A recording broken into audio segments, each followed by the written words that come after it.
শাহরুখ খান শুধু সুপারস্টার নয়, শাহরুখ খান একজন অনেক বড় অর্থনীতিবিদ। কারণ তিনি কিন্তু তার সাবজেক্ট ছিল ইকোনমি।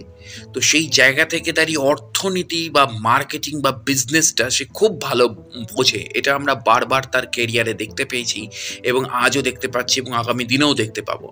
তো এক্স্যাক্টলি সেইখানে দাঁড়িয়ে বিভিন্ন কাহিনী রয়েছে যে ফ্লপ গল্পকে তুলে নিয়ে এসে তিনি কীভাবে হিট করিয়েছেন বা কিভাবে কোনটাকে দাঁড় করিয়েছেন, বা ফ্লপ ছবি ফ্লপ খেয়ে গিয়ে যখন তিনি লস খেয়েছেন তখন কিভাবে তিনি একটা ছোট্ট প্রজেক্টকে মানে সুন্দরভাবে প্রেজেন্ট করে প্রচুর টাকা কামিয়ে নিয়ে বেরিয়ে গেছেন। সেটা সম্রাট অশোক বা চলতে চলতে বা পহেলি, এই তিনখানা সিনেমার যদি আপনারা স্টাডি করেন তাহলে জানতে পারবেন। যদি স্টাডি না করে থাকেন তাহলে এই তিনটে ছবির আলাদা করে একটা কাপড় নিয়ে আমি আসবো যে শাহরুখ খান কত বড় ব্যবসাদার, এই তিনটে ছবির প্রেক্ষাপটই আপনি ধরতে পারবেন। তো যাই হোক, হোয়াট এভার, শাহরুখ খান এবার তার ছেলে, তার বিতর্কিত বড় ছেলে আরিয়ান খানকে লঞ্চ করছেন এবং তিনি বিভিন্ন ইন্টারভিউতে বলেইছিলেন যে আরিয়ান কখনো অভিনয় করতে চায় না, আরিয়ান অ্যাজ এ ডিরেক্টর ক্যামেরার পেছনেই থাকতে চায় এবং আমি ওকে কখনো প্রেশার করিনি। এবং এটা একদিক থেকে খুব ভালো হয়েছে, কারণ আমরা যখনই বড় স্টার, যেমন আমরা বরাবর অমিতাভ বচ্চনের সাথে অভিষেক বচ্চনকে তুলনা করেছি, কেন? এবং কোথাও অভিষেক বচ্চনের কোয়ালিটি, অভিষেক বচ্চনের যে প্রতিভা, সেই প্রতিভা কোথাও অমিতাভ বচ্চনের বিরাট একটা নক্ষত্রের আলোর তলায় চাঁদের মতন ঢেকে গেছে। সেখানে তার আবার স্ত্রী ঐশ্বরিয়া রায়, তো অবশ্যই সে দুদিক দিয়ে কোণঠাস হয়ে গেছে। কিন্তু শাহরুখ খান সেই পথে হাঁটলই না এবং তার ছেলে আরিয়ান খানও সেই পথে হাঁটলো না।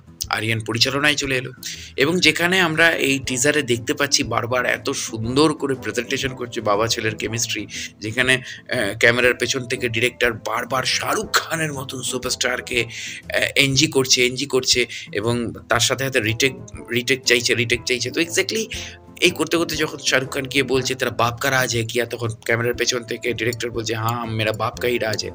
তো এইগুলো হচ্ছে শাহরুখ খানের প্রেজেন্টেশন।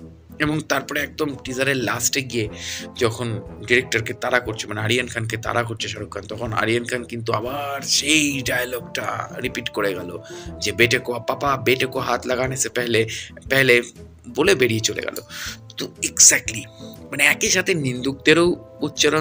নিন্দুকদেরও উত্তর দেওয়া হলো, একই সাথে ছেলেকে লঞ্চ করা হয়ে গেল, একই সাথে নিজের প্রেজেন্টেশন হয়ে গেল, একই সাথে সব কিছু হয়ে গেল। আর নেটফ্লিক্স তো একেবারে নিউজ চ্যানেল হয়ে গেছিলো, একই দিনে এতগুলো লঞ্চ করে দিয়েছিল।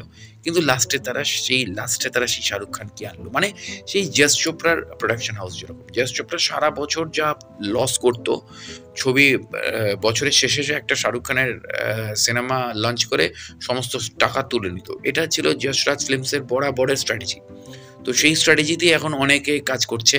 তো নেটফ্লিক্স তুমি দেখলাম খাকি টু দ্য বেঙ্গল চ্যাপ্টারের মতন টিজার বেরোলো, সেখানে দাঁড়িয়ে একদম শেষে, এবং আরও অনেকগুলো টিজার বেরিয়েছে খুব ইম্পর্টেন্ট, যেগুলো নিয়ে পরে আলোচনায় আসছি আমি। তো সেখানে দাঁড়িয়ে শাহরুখ খানের টিজারটা একদম শেষে।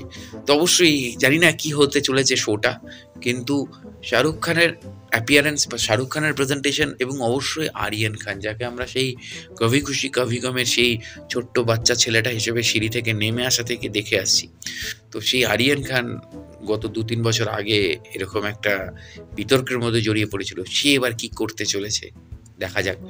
তো অবশ্যই জুড়ে থাকুন আমার চ্যানেলের সাথে, আমার পেজের সাথে। দেখা হচ্ছে পরের ভিডিওতে। নমস্কার।